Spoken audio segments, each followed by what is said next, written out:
Hello friends, welcome to my channel secret recipe. இன்னைக்கு நம்ம செய்ய போகிற ரெசிபி ஆட்டு ரத்த பொரியல். இதுக்கு தேவையான இன்க்ரீடியன்ட்ஸ் ஆட்டு ரத்தம், பச்சை மிளகாய், இஞ்சி, கருவேப்பிலை.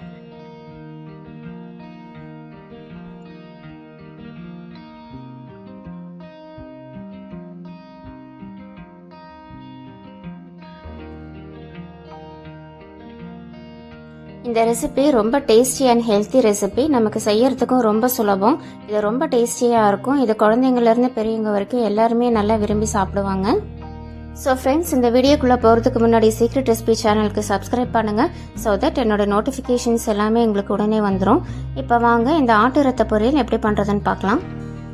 நான் இப்போ ஒரு ஆட்டோட ரத்தம் எடுத்திருக்கேன். இது 2-3 தடவை நல்லா கழுவி எடுத்து வச்சுக்கோங்க. மேலே வெள்ளையாக முடி இருக்கும், அதெல்லாம் நல்லா கழுவி 2-3 தடவை கழுவி எடுத்து வச்சுக்கோங்க. நம்ம ரத்த பொரியல் பண்ணுறதுனால இது நல்லா மசிச்சு விட்டுக்கோங்க. நமக்கு நல்லா மசிச்சு விடும்போது நமக்கு பொரியலும் ரொம்ப டேஸ்டியாக இருக்கும். இப்படி நல்லா மசிச்சு விட்டுக்கோங்க.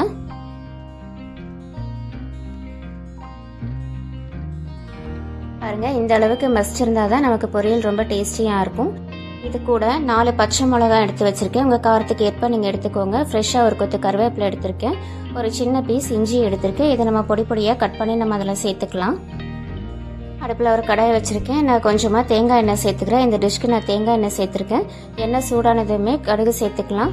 கடுகு பொரிஞ்ச உடனே கருவேப்பிலை சேர்த்துக்கோங்க. அது கூடவே இஞ்சி சேர்த்துக்கலாம். நான் பொடி பொடியாக கட் பண்ணி வச்சுருக்கேன். அதை அது கூட சேர்த்துட்டு ஒரு நிமிஷம் நல்லா வதக்கி விட்டுக்கோங்க. நமக்கு எண்ணெயில் வதங்கும் போது இஞ்சியோட ஃப்ளேவர் நமக்கு நல்லா கிடைக்கும்.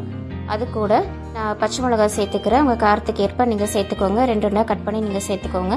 சேர்த்துட்டு அதையும் ஒரு நிமிஷம் நல்லா எண்ணெயிலேயே வதக்கி விட்டுருங்க. இது கூட நம்ம கரைச்சி வச்சிருக்கிற ஆட்டு ரத்தத்தை இது கூட நம்ம சேர்த்துக்கலாம். சேர்த்துட்டு ஒரு தடவை நல்லா கலந்து விட்டுக்கோங்க. இது ஒரு 10 நிமிஷம் நல்லா வேகணும். அதுலேயே உப்பு கலந்து தான் வச்சுருப்பாங்க, அதனால நம்ம பார்த்துட்டு நம்ம உப்பு சேர்த்துக்கலாம். இது ஒரு 10 நிமிஷம் நல்லா வேகட்டும். 2-3 நிமிஷத்துக்கு ஒரு தடவை நல்லா கலந்து விட்டுக்கோங்க, இல்லைன்னா நமக்கு அடியில் தீஞ்சிரும். இதில் இருக்கிற தண்ணி எல்லாமே நமக்கு நல்லா ட்ரை ஆகணும். நமக்கு இது நல்லா வெந்து சாஃப்டாக வரணும்.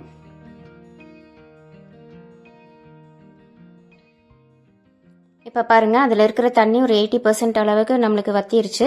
இந்த ஸ்டேஜில் நான் கொஞ்சமாக தேங்காய் சேர்த்துக்கிறேன். 2 ஸ்பூன் அளவு நான் தேங்காய் சேர்த்துருக்கேன். இது ஆப்ஷனல் தான், உங்களுக்கு விருப்பப்பட்டால் நீங்கள் சேர்த்துக்கோங்க. சேர்த்துட்டு இதை நல்லா கலந்து விட்டுருங்க. நமக்கு இந்த ரத்த பொரியல் பண்ணும் போதே தண்ணி நல்லா சுண்ட வச்சிடணும். அப்போ தான் நமக்கு டேஸ்ட்டும் நல்லா இருக்கும். இப்போ பாருங்கள், நமக்கு தண்ணி எல்லாமே நல்லா ட்ரை ஆயிடுச்சு. பாருங்கள், இந்த ஸ்டேஜில் நம்ம ஸ்டவ் ஆஃப் பண்ணிடலாம். ஆஃப் பண்ணிவிட்டு இது ஒரு சர்விங் பிளேட்க்கு நம்ம இப்போ மாற்றிக்கலாம்.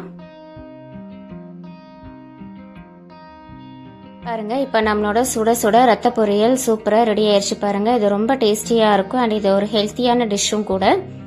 நம்ம இது சிம்பிள் இன்க்ரீடியன்ஸ் வச்சு நம்ம ஈஸியாக ப்ரிப்பேர் பண்ணிடலாம். ஸோ ஃப்ரெண்ட்ஸ், இந்த ரெசிபி எல்லாருமே ட்ரை பண்ணி பாருங்கள். சீக்ரெட் ரெசிபி சேனலுக்கு சப்ஸ்கிரைப் பண்ணுங்கள். ஸோ தட் என்னோட நோட்டிஃபிகேஷன்ஸ் எல்லாமே உங்களுக்கு உடனே வந்துடும். Thank you, take care, bye bye.